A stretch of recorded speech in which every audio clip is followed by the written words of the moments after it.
नमस्कार मित्रमैत्रिणींनो, माझ्या यूट्यूब चॅनलमध्ये तुमचं स्वागत आहे. श्रावणात आवर्जून अनेकांच्या घरात सत्यनारायण पूजा केली जाते. पण ही पूजा श्रावणात का केली जाते? श्रावणात सत्यनारायण पूजा करण्याचा लाभ काय होतो? चला जाणून घेऊया. आयुष्यात अनेक प्रसंगातून आपल्याला धीराने मार्ग काढावा लागतो आणि आपलं मनोधैर्य टिकवून ठेवावं लागतं. अशा कठीण प्रसंगात आपल्याला अडचणीतून मार्ग दाखवणारं अत्यंत प्रभावी असं व्रत म्हणजे सत्यनारायण व्रत. घरच्या घरी अगदी सहज करता येणाऱ्या काही उपासना आहे आणि त्यातलं हे एक व्रत आहे. त्यामुळे आपल्या मनाचं शुद्धीकरण तर होईलच, पण जगायलाही बळ मिळतं. कुठलेही कल्पविकल्प मनात न ठेवता हे व्रत केलं तर मनाचा सात्विकपणा अनुभवास येतो आणि चेहऱ्यावरचा हरवलेला आनंदसुद्धा सर्वांना दिसू लागतो. श्रावण महिन्यात एखादा चांगला दिवस पाहून अनेकांच्या घरी सत्यनारायणाची पूजा आवर्जून केली जाते. श्रावणात सत्यनारायण पूजा का केली जाते याचं उत्तर असं आहे की श्रावण महिना हा पुण्य संचयाचा महिना आहे आणि त्या दृष्टीनेच सत्यनारायण पूजेच्या व्रतामधून श्रावणात पुण्य संचय करावा या हेतूने या पूजेचं आयोजन केलं जातं. आता त्यामुळे लाभ काय होतात? सत्यनारायणाची पूजा घरातल्या घरातच किंवा सार्वजनिक स्वरूपातही केली जाते. हे व्रत करणारा मनुष्य या लोकी सर्व सुख उपभोगून शेवटी आनंदरूप मोक्ष पदास प्राप्त होतो.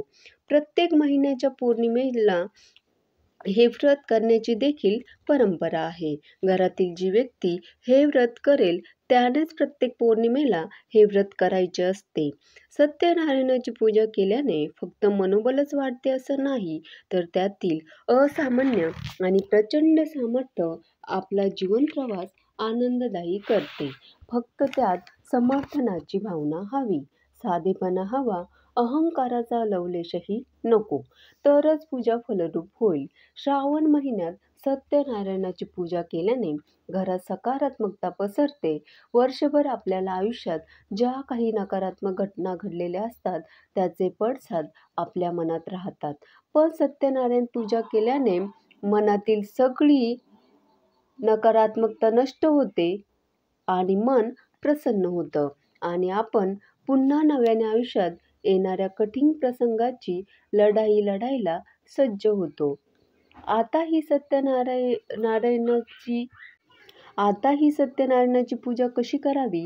घरात पूर्ण किंवा उत्तर दिशेस एक चौरंग किंवा पाट मांडावा. त्यावर एक वस्त्र अंथरावं. त्यावर मूठभर तांदूळ पसरावे आणि त्याच्या मधोमध पाण्याने भरलेला कलश ठेवावा. त्यात पैसे, फुलं घालावेत. त्यावर एक ताम्हण ठेवावं आणि त्यावर मूठभर तांदूळ पसरावे आणि त्याच्या मधोमध पाण्याने भरलेला कलश ठेवावा. त्यात पैसे, फुलं घालावेत.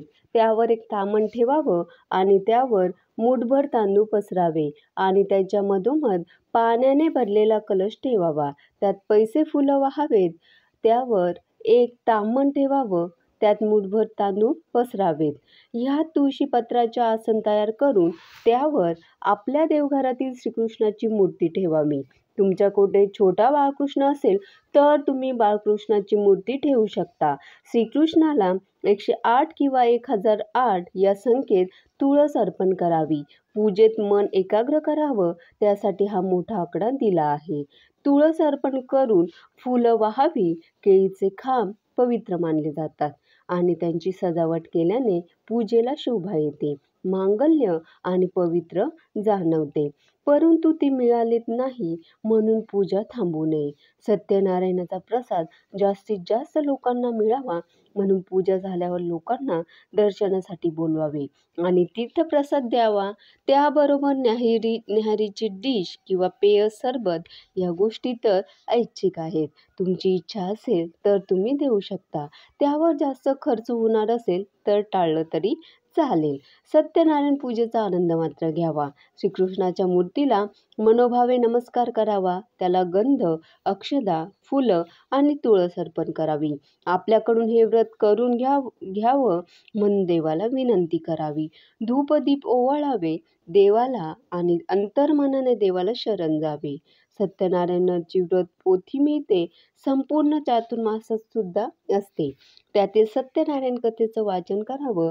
आरती करून शिराचा नैवेद्य दाखवावा. त्यात केळ अवश्य घालावं. त्या दिवशी घरात जो काही स्वयंपाक केला असेल त्याचा महानैवेद्य दाखवावा आणि घरातील सर्वांनी तो ग्रहण करावा.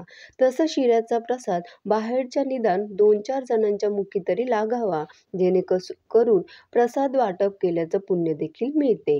दुसऱ्या दिवशी सकाळी घरातील देवांची पूजा झाली की मूर्तीवर अक्षता वाहून पुनरागमनाचं असं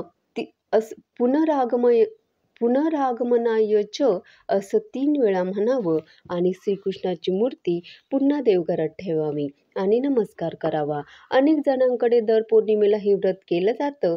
सत्यनारायणाची पूजा अनेक जणांकडे दर पौर्णिमेला केली जाते. पण ज्यांना वर्षभरात एकदाही सत्यनारायणाची पूजा करायला जमत नाही, अशांनी कमीत कमी श्रावणात तरी सत्यनारायणाची पूजा अवश्य करावी आणि पुण्य पदरात पाडून घ्यावं. मनात आणि घरात प्रसन्नतेचं स्वागत करावं. धन्यवाद.